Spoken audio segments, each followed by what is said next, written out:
Okay, so let's play. It's playtime! Now, I've been getting a ton of comments about this guy. This is Brio D261. He was marketed as being the Diesel by Brio. He's also known as the Diesel throughout the Railway series, as well as Bowler, I believe the name was. I call him D261 just to avoid confusion with the more popular antagonist of the Thomas the Tank Engine Railway series, commonly known as Diesel. So I'll just be referring to him as D261 just to avoid confusion. Let's get a close-up on the face, that smug little look. Oh, you devious, arrogant Diesel, you. I really like the roof on this guy, but, you know, I really like the roof on the guy. I like the detail on the sides. Stickers on the back, once again, 96. Once again, fine to very fine condition for a model that's 20 years old. It has Brio stamped on the wheels. No names written underneath. But let's look at the obvious. Let's look at the hook system. So much easier to steer around corners than a lot of the modern pieces, to be quite honest with you. I really dislike I called it the three in a rear and one can't steer. You see it on Arthur and Murdoch, and more recently on Caitlin and Connor. I don't like that system at all. This guy, trust me, he goes around corners like it's nobody's business with this system, because once you make that curve with the front, the wheels want to steer in conjunction with it. Brio manufactured this. I gotta be honest, I don't know why they ever got away from this system. I mean, it's brilliant. It just goes around. It goes around the larger curved tracks. It goes around the more narrow curved tracks. It's beautiful. A little bit of flatter magnets on these Brio engines. Let's do a unique comparison. So I don't have, and I'm getting a lot of feedback from this, a lot of comments on this guy on our video walls. I actually don't have a learning curve Tomy, or sorry, I guess it would just be learning curve. I don't have a learning curve D261 model. I cannot find one for the life of me. I actually, you know, in North America, I actually found a Brio manufactured D261 in very fine condition before I found a learning curve D261. How unique is that? I have nothing to compare him directly to, but we're going to look at just D199, which would have been manufactured a little bit later. But I just wanted to give you something to compare him with. So let's forget about the color and the color of faces, but if you actually look at the length, the Brio model is just a little bit longer than the learning curve model. That is very similar. If we look at, there's a little bit more detail on the learning curve model as well. I mean, there's so much detail on the roof of both of these models. You have the pins that go on the back, but you don't have that hook that goes between them. And looking at the size of the faces, the D1199, you know, is obviously it takes the entire front to do the faceplate, where the Brio model has just a square paint that can be compared with, you know, a relatively same age Boco. The faces are about the same size and shape. Now let's move on to my only narrow gauge Brio engine, which is of course everyone's favorite, Sir Handel. Sir Handel is a little bit unique as composed to his learning curve companion. It says the Brio sticker on the back. Once again, nothing written on the bottom. But the first thing that sticks out to me is, when has Sir Handel ever been a four-wheeled wooden toy? If you look at the learning curve, I mean, hasn't he always been a six-wheel? I don't know. Isn't that just really unique? We'll take a look at the front. The first thing, you know, once again, you look at the face and it sticks out. He doesn't have a magnet on the front, but he does have just a small piece of metal just so he can be pulled, but he can't, say, you know, shunt backwards or anything like that unless he's attached to a magnet. The cab design and the shape of Sir Handel is very similar. There's a little bit of changes on the domes and the boilers. The plastic piece is a little bit narrower as opposed to Sir Handel. The face, maybe I might be a little bit prejudiced. I think that the Brio face is a little bit bigger. You have a much bigger smile. He looks like a much happier engine.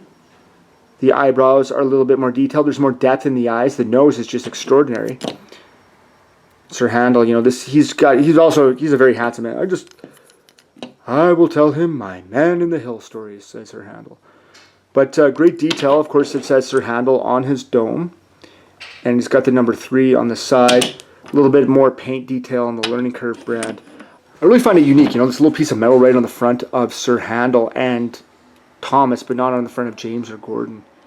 It's just, I don't know, I find it very kind of interesting. Once again, the wheels stamped with the Brio trademark on him.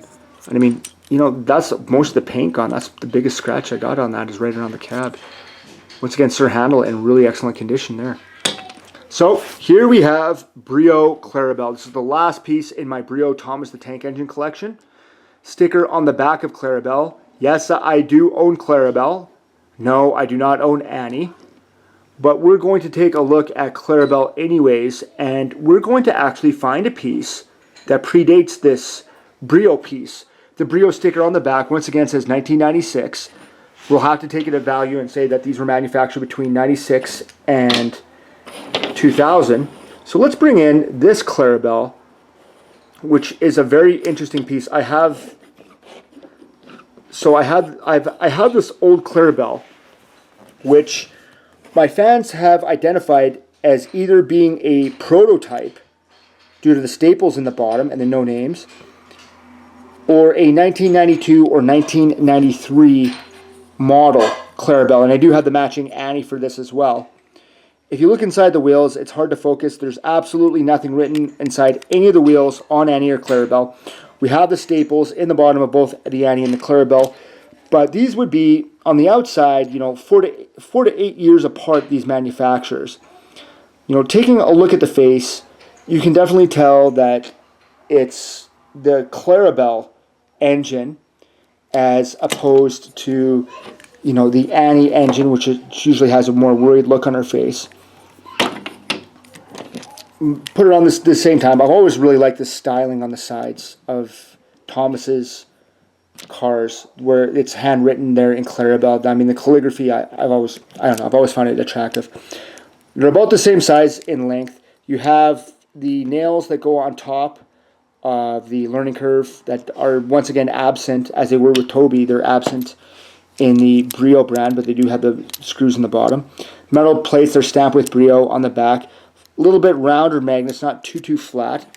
Not as flat as compared to these magnets here. So there's definitely a difference in the magnets as well. Wheels are the same size with the Brio as with all the Learning Curve pieces. And I think there's a little bit more detail onto this, but if we go into a more modern Clarabel, so we'll bring in this more modern Learning Curve Clarabel. Once again, the smiling face, she didn't really evolve much in the face. She evolved a little bit, but, you know, they added a little bit of color, but she has pretty much the same expression that I've seen in all the Clarabels. Whereas, you know, in comparison, the Annies had the more worried look on their faces. But getting back to the Clarabel, so you can tell that the Brio model never had the nails in the roof. Learning Curve, Tomy has never gotten away from nails in the roof. The magnet on this Clarabel is much, it's larger and it's flatter than the latter Clarabel configuration. They're both the same size. You can see the evolution of the Clarabel. This isn't the latest model of Clarabel. I think Fisher-Price has revealed the light up and reveal Annie and Clarabel. I think that's a new piece. With the Brio model, getting back, I like the openness of the windows. It looks a little bit more brighter in there. And Clarabel and Annie are both very cheery engines. So I kind of like the lighter colors that go with them. It just brings up the cheer. Makes you want to ride the rails with Thomas. So this concludes our special on the Brio Thomas the Tank Engine and Friends line and its comparison to the Learning Curve Fisher-Price models. We hope to start a conversation on this, guys. Many of our fans know that we love to get back to our fans. We love the comments. We love the questions. And you know what? We don't mind being corrected. If you know more about these Brio engines than I do, feel free to make a comment, share a link, send a picture, put it right on our line. Let's get the conversation going.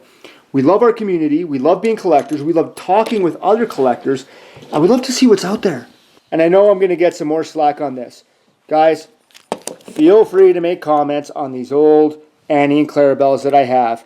Are they 92s? Are they 93s? Are they prototypes? Let me know what your thoughts are. If you have a link or anything like that, or you know anything about it, hey, put it up on our wall. We love the conversation. We love learning more and more about our Thomas the Tank Engine collection. And let us know what you want to see next. Guys, Thank you so much for watching our video. If you're a Thomas fan or a fan of watching kids playing, feel free to put a big thumbs up on our video and don't forget to subscribe. We would love to hear from you. Talk to you soon. Thanks for watching Kids Stars Play. And don't forget to subscribe.